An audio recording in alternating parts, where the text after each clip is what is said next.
Glory to Jesus Christ. My dear friends, where do you see yourselves in 18 years? It's a bit of a silly question, or more than a bit, for none of us are promised 18 more years, or even 18 more hours. In the future, how many of us just 1 year ago would have ventured to imagine what the past 1 year has been like? We cannot even scarcely begin to know what 18 years will bring.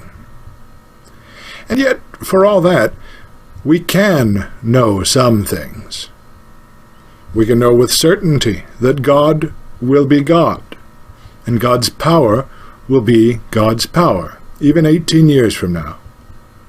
And even of ourselves, we can know what habits we're building within ourselves now, today, which would serve us well 18 years into the future.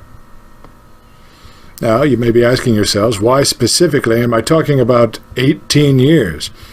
Well, we hear in the Gospel of our Lord healing a woman who had suffered from a great infirmity, and she had been suffering this infirmity at that time for 18 years.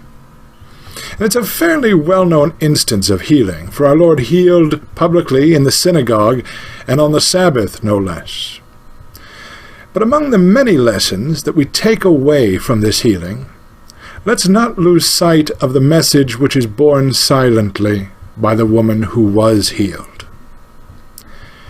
Now, as I said, it's a fairly well-known episode in the Gospel. Our Lord was preaching in the synagogue on the Sabbath, and there was in attendance there a woman who, as the Gospel tells us, had suffered from a spirit of infirmity 18 years.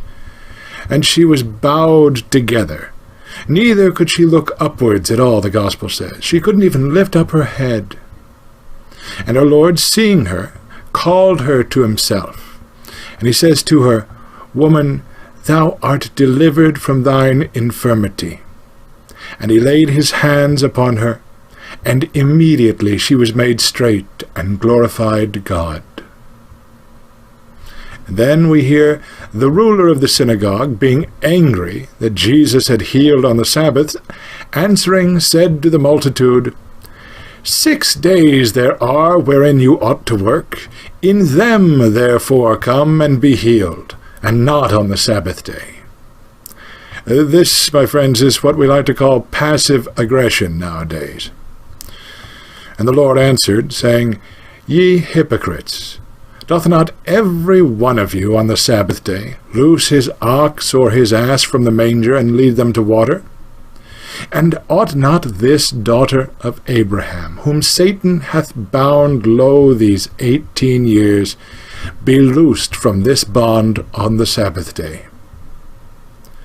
And the Gospel concludes, saying, "When he had said these things, all his adversaries were ashamed, and all the people rejoiced for all the things that were gloriously done by him." Now, of course, we can see a great many lessons to be taken from this Gospel, and so we should take them. Our Lord shows us all the more that the Sabbath is made for man, and not man for the Sabbath. He confounds those who would use the law in order to burden others, to keep them infirm, and those who make the keeping of the law an end in and of itself. We also see cautionary example in the leader of the synagogue, who, instead of rejoicing at a miraculous healing, he was indignant that someone would be healed on the Sabbath. And certainly we might see in his example a warning against certain tendencies which show themselves even today. Let us take that to heart and think it over. But more than these, I think that the example that we should not let pass us by, and which we so often would let pass us by, I think not even taking notice of it, is the example of the woman who was healed. For here was a woman who could not even lift up her head. And yet there she was, on the Sabbath, going to the synagogue to give praise and to hear the Scriptures proclaimed. Here was a woman who was bent over, who could not even look heavenward with her eyes, who nevertheless looked heavenward with her heart and gave glory to God. Though she had been suffering the spirit of infirmity for 18 years, still for those 18 years she had carried out her daily duties. She had kept holy the Sabbath, giving thanks to God for all the benefits which she had received, bearing even her infirmity with grace, and giving glory to God. In so doing, at the fullness of time, the Son of God himself met her in the synagogue, and with his word and his touch he healed her. My friends, we, none of us, are Christ, though we are to be like him and to follow him. And likewise, we are none of us rulers or leaders like the ruler of the synagogue. We have no real influence or power. Even if through modern technology like this we can broadcast our ideas around the world, this doesn't make us rulers or leaders or really important at all.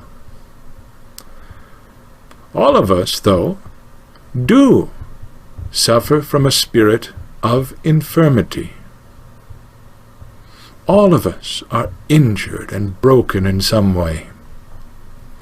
Perhaps we can't even lift up our own eyes. Our heads are cast down by injury and sorrow. Let us nevertheless do our duty.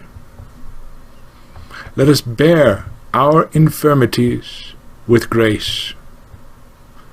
Like the woman in today's gospel, let us keep holy that which is holy.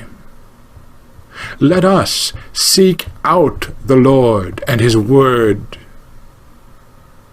Let us live every day so that even if we are to live another 18 years or 80 years, that we do so with the same constancy and the same resolve and the same genuine dignity as the blessed woman healed by our Lord in the synagogue on the Sabbath. Doing so, we too can be assured that we will also hear his voice calling us to him. We will feel his touch, and we will be made whole.